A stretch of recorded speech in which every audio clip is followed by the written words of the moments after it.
चारि राशिर व्यक्ति रुहंतु सतर्क। 200 वर्ष पर पड़ुछि एभली विरल संजोग। जगी रही न चलिले परिस्थिति सांघातिक होई पारे। वैदिक ज्योतिष शास्त्र अनुसायी ऋतु परिवर्तन हेतु ग्रह माने शुभ और अशुभ जोग तैयारी होइथाय, जहा मानव जीवन एवं पृथ्वी को सीधासलख प्रभावित करिथाय। ग्रह मानकर गतिविधि परिवर्तन करी एपरी विपज्जनक जोग सृष्टि हुए, जहा ज्योतिष शास्त्र रे अत्यंत खराब बोली विवेचना करा जाए। एही जोगर नाम हेउची चतुर्गुण पापकर्तरी जोग। एही जोगटी घटिथाय जेतेबेले चारोटी राशि चारोटी स्वामी ग्रह मध्यरे फसी रहिथाय। आसंतु जानिबा एही राशि गुड़िकर केउ गुड़िक। प्रथम राशिटी हेउची वृष राशि। विपज्जनक चतुर्गुण पापकर्तरी जोग आपणक पई अशुभ बोली प्रमाण होई पारे, कारण शुक्र वृष राशिर स्वामी शुक्र किछि दिन परे मंगल सहित मिलित हेबे, जेउठारे राहु ग्रह आपणकर गोचर कुंडलीर लग्नर डाहाण पार्श्वरे बसिछंती। सूर्य भगवान बाम पार्श्वरे अछंती। एहार अर्थ हेउछि करूर ग्रह जोगु आपण स्वास्थ्य संबंधी समस्यार सम्मुखीन होई पारंती। आहुरी मध्य एही समय मध्यरे आपण कोनोसी नूतन कार्य आरंभ करिबा उचित नुहे।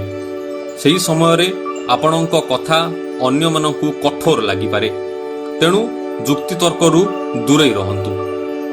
द्वितीयटी हला कर्कट राशि। चतुर्गुण पापकर्तरी जोग कर्कट राशिर लोकंक पई क्षतिकारक, कारण आपणक गोचर रे आपणक राशि प्रभु चंद्र मंगल और सूर्य मध्यरे फसी रहिछंती। आपणको एथि सहित सतर्क रहियाको पड़िबो, कारण एही समय मध्यरे आपणको किछि स्वास्थ्य संबंधी समस्या होई पारे। एही समय रे गाड़ी जत्नर सहित चलांतु, कारण दुर्घटना संभावना अछि।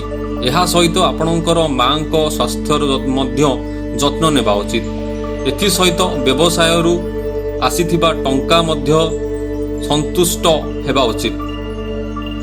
एहार अर्थ आय धीर अटे। तृतीयटी होउची कन्या राशि। विपज्जनक चतुर्भुज पापकर्तरी जोग गठन आपणक पई अनुकूल अटे। अन्य पक्षरे आपणक राशि चिन्हर शासक बुध सूर्यंक सहित बुधादित्य जोग गठन करुछंती, किंतु सूर्य को एक अशुभ ग्रह भावरे परिगणित करा जाइथाय। कन्या राशिर गोटिए पार्श्वरे मंगल और अन्य पाखरे केतु अछि। एही समय मध्यरे आपण आहत होई पारंती। एथिसह आपण एही समय मध्यरे काहाको टंका देबा उचित नुहे, नचेत टंका बुडी जाई पारे। एक नूतन कार्य आरंभ करिबा विषय रे मध्य विचार करा जिबा उचित। आहुरी मध्य चाकरी खोजुथुबा लोकंकु कर्म क्षेत्र रे किछि समस्यार सम्मुखीन हेबाको पड़ी पारे। चतुर्थटी होउची मीन राशि। पापकर्तरी जोगर गठन मीन पई क्षतिकारक, कारण आपणक राशिर प्रभु राहु देव ग्रह सहित बसिछंती। शनिंकर एक दिग अछि, अन्यपटे शनि मीनर डाहाण पार्श्वरे एवं राहु बाम पार्श्वरे अछंती। तेणु एही समय रे आपण किछि चापरे रही पारंती। एहा सहित टंका नष्ट हेबार संभावना मध्य सृष्टि हेउछि। आहुरी मध्य एही समय मध्यरे आपणकर स्वास्थ्य संबंधी समस्या मध्य होई पारे। आहुरी मध्य परिवारर काहा सहित तुमर जुक्ति तर्क होई पारे, तेणु निरंतर जुक्ति तर्क को दूरे रखंतु। ब्यूरो रिपोर्ट, मंदिरा टीवी।